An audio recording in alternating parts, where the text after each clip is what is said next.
Welcome प्यारे बच्चों। हमारी आज की वर्कशीट है वर्कशीट नंबर 25। साइंस सब्जेक्ट है, क्लास 9th, हिंदी मीडियम है ये।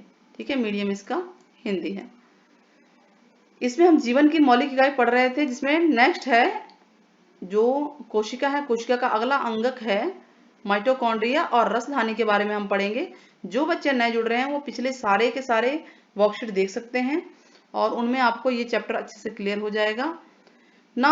कोशिका को जो विभिन्न जैविक क्रियाएं करनी होती हैं, जैविक क्रियाएं जो होती है ना, जीवन से रिलेटेड क्रियाएं जो हमने पहले बताई थी, उसको करने के लिए ऊर्जा चाहिए। अब ऊर्जा कहाँ से मिलेगी और कैसे मिलेगी, इस क्वेश्चन का जवाब आज की वर्कशीट में है। ठीक है, तो ये काम जो है कोशिका अंगक के द्वारा होता है, जिसे बोलते हैं माइटोकॉन्ड्रिया। यानी कोशिका को ऊर्जा कहाँ से मिलती है?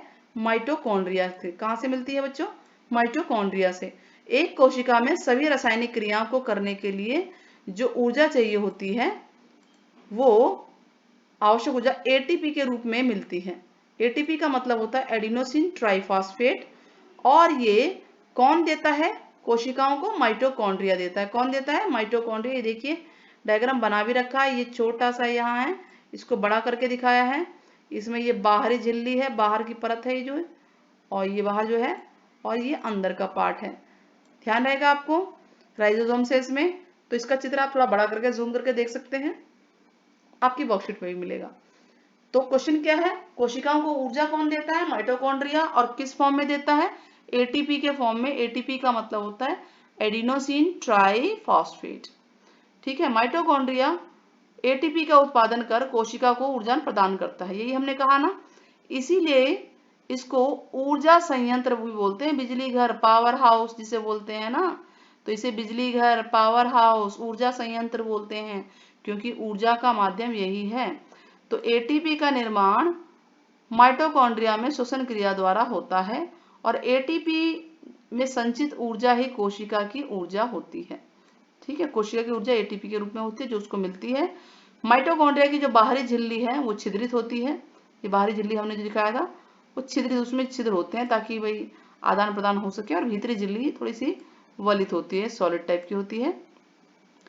माइटोकॉन्ड्रिया एक ऐसा अंगक है, अंगक मतलब पार्ट है सेल का, जिसका अपना डीएनए होता है और अपने राइजोसोम्स होते हैं। ठीक है, इसीलिए वो कुछ जो जरूरी प्रोटीन होते हैं वो खुद ही बना लेता है। डीएनए से तो बनता है ना, तो अपने प्रोटीन खुद बना लेता है। इसका अपनी चीज खुद, पर्सनल चीज है, वही पावर हाउस है इसका, सब कुछ अपने पास रखता है ये, और सारा काम खुद ही कर लेता है। सही है ना? इंटरेस्टिंग है ना? माइटोकॉन्ड्रिया के बारे में काफी कुछ पता चला आपको। क्या क्या बातें पता चली बताइए। एक तो कोशिका को ऊर्जा ये देता है, किस रूप में? एटीपी के रूप में, और इसको पावर हाउस भी कहते हैं, बिजली घर या ऊर्जा संयंत्र। ठीक है, और दूसरी बात कि प्रोटीन का खुद निर्माण कर सकता है, क्योंकि इसके खुद के डीएनए है, भाई खुद के हैं राइजोसोम्स। अब आगे आते हैं रसधानी के बारे में पढ़ते हैं हम, जो हमारा नया टॉपिक है, नेक्स्ट टॉपिक है। ये भी एक पार्ट है, कोशिका का एक अंगक है।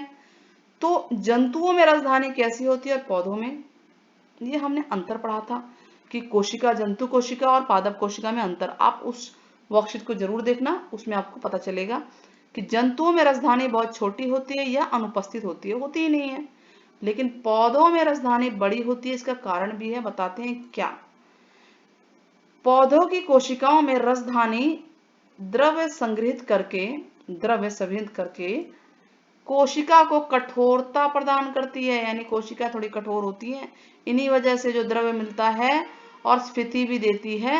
इस द्रव्य में पादप के कुछ आवश्यक पदार्थ, जैसे पादप के कुछ आवश्यक पदार्थ भी होते हैं इस द्रव्य में। कोशिका जो ये रसधानी है ना, जो रसधानियां हैं जो द्रव्य देती हैं, जो द्रव्य संग्रहित होता है, इस द्रव्य के अंदर कुछ जरूरी चीज, जैसे कि अमीनो, कोशिका के लिए जरूरी है अमीनो एसिड, अमीनो अम्ल, कार्बनिक अम्ल, प्रोटीन, शर्करा, ये सब सारे संचित होते हैं, यानी स्टोर होते हैं इस द्रव्य के अंदर, और काम आते हैं पौधे के।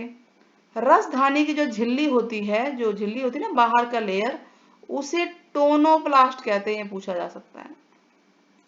और यह रसधानी के द्रव्य को कोशिका द्रव्य से अलग करती है। जो रसधानी का द्रव्य है, आप अगर कोशिका का चित्र देखेंगे, तो जब कोशिका का चित्र आप देखते हैं तो उसमें रसधानी बीच में ऐसे होती है, और कोशिका आपकी, पौधों की कोशिका इस तरह की कुछ होती है। तो यहाँ भी द्रव्य होता है ना, द्रव्य है, इस रसधानी के अंदर भी द्रव्य है। तो इन दोनों को अलग कौन करता है? ये जो झिल्ली है, ये वाली झिल्ली, इसको बोलते हैं, किसकी झिल्ली है? रसधानी की झिल्ली, ठीक है। और रसधानी के द्रव्य को कोशिका द्रव्य से अलग करती है। और क्या काम है इसका? कोशिका, एक कोशिका जीवों में यह अपशिष्ट पदार्थ जो होते हैं ना और अतिरिक्त जल है उसको भी बाहर निकालने की भूमिका निभाती है। तो ये इसका काम है। आपको दोनों के काम समझ में आ गया बच्चों? देखिए, वीडियो अगर पसंद आती है तो बच्चों चैनल को सब्सक्राइब करना ना भूलें और अपने साथी दोस्तों को भी बताएं ताकि वो भी हमारे चैनल से जुड़े। और कमेंट जरूर करें, कमेंट बॉक्स में हम लोग आपके सारे कमेंट्स पढ़ते हैं और एक एक कमेंट को हम लोग देखते हैं। मैं स्पेशल देखती हूँ, अच्छा लगता है, रिएक्ट भी करते हैं हम लोग। और आप लोग जो कुछ डिमांड करते हैं अगर वो होती हैं कि हाँ भी हम लोग कर सकते हैं तो हम लोग उसको ज़रूर करते हैं। तो आप लोग कमेंट में अपने डिमांड्स भी बता सकते हैं, कमेंट में वीडियोस के बारे में बता सकते हैं, आपको वीडियो कैसी लग रही है। और कोई क्वेश्चन अगर हम पूछते हैं, हमें लगता है कि आप जो है इंटरेस्टेड हैं इसमें, तो उस क्वेश्चन के जवाब भी दे सकते हैं। तो चलिए आगे बढ़ते हैं। माइटोकॉन्ड्रिया को कोशिका का बिजली घर क्यों कहते हैं बताइए? हमने यहीं पे पढ़ा था कि माइटोकॉन्ड्रिया जो है एटीपी का उत्पादन करके कोशिका को ऊर्जा प्रदान करता है, इसलिए इसको बिजली घर या पावर हाउस भी कहते हैं। तो पहले क्वेश्चन का आंसर तो यही हो गया ना? आसान है कि नहीं? क्वेश्चन नंबर 2, कोशिका का कोई एक कार्य बताइए जो उसे ऊर्जा की उसे आवश्यकता होती है। तो आप बता सकते हैं कि भाई प्रोटीन के निर्माण में, या बहुत सारे काम थे, पिछली वर्कशीट को जरूर देखिएगा और एक कमेंट में आप भी बताइएगा कि कौन कौन से कार्य हैं। अब तो एक कार्य हम लिख देते हैं प्रोटीन के, ये आंसर हमें लिखना होगा क्योंकि ऊपर आंसर नहीं है। प्रोटीन निर्माण में, प्रोटीन निर्माण में, समझ में आ रहा है ना? आई थिंक आपको समझ में आ रहा होगा, दिख रहा होगा, क्लियर क्लियर दिख रहा होगा। ये प्रोटीन निर्माण में ये हमारे को इसकी जरूरत होती है। क्वेश्चन नंबर 3, रसधानी कोशिका का महत्वपूर्ण अंगक है। रसधानी किस कोशिका का महत्वपूर्ण अंगक है? किस कोशिका का बताइए? पादप कोशिका का है ना, तो इसका आंसर लिखेंगे पादप कोशिका का। किसका आंसर है ये? पादप कोशिका का, यानी 3 ये लिख देंगे, 3 का आंसर हो गया। और रसधानी की झिल्ली का नाम बताइए। झिल्ली का नाम क्या है जी? ये रहा रसधानी की झिल्ली का नाम, टोनोप्लास्ट है। तो यानी पहले आप ऊपर भी आंसर बताएंगे और उसके बाद इसको भी लिखेंगे। अब एटीपी का पूरा नाम इजी है, तो बिल्कुल ही ऊपर ही आया था ना एटीपी का पूरा नाम। एटीपी का पूरा नाम क्या है बच्चों? Adenosine triphosphate. ये क्वेश्चन नंबर 4 का आंसर है। कमेंट में आप जरूर बताइएगा एडीपी का पूरा नाम, एडीपी का पूरा नाम। फुल फॉर्म ही वर्कशीट में आई थी पिछली, ठीक है। पादप के लिए आवश्यक रसधानी में उपस्थित कोई 3 पदार्थों के नाम बताइए। तो कौन कौन से पदार्थ यहाँ पे आए भी थे? देखिए, इस द्रव्य में जो पौधों के लिए आवश्यक पदार्थ हैं, जैसे अमीनो अम्ल आया था, कार्बनिक अम्ल आया था, प्रोटीन, शर्करा, ये सब चीजें नाम बताने हैं सिर्फ। तो आप ये पूरी लाइन मैंने यहाँ अंडरलाइन करवा दी है। क्वेश्चन नंबर 5 का आंसर है ये, ठीक है। सिर्फ नाम बताने हैं आपको। तो सामने आपके क्वेश्चन नंबर 3 नजर आ रहा है, स्क्रीन पे 5 है और 1 भी नजर आ रहा है ना? क्लियर हो गया? और 2 का आंसर हमने लिख ही दिया है। बचा क्वेश्चन नंबर 4, वो है ऊपर। ये रहा क्वेश्चन नंबर 4, ये है। क्लियर हो गया स्क्रीन पे आपके? देख लीजिए, क्वेश्चन 1, 3, 5 सबके आंसर हो चुके हैं। होप आपको वीडियो पसंद आई होगी। अगर पसंद आई है बच्चों तो चैनल को सब्सक्राइब करना ना भूलें। जल्द ही मिलेंगे हम आपसे नेक्स्ट वीडियो के साथ, इंटरेस्टिंग वीडियो के साथ। टिल देन बच्चों, टेक केयर, बाय बाय।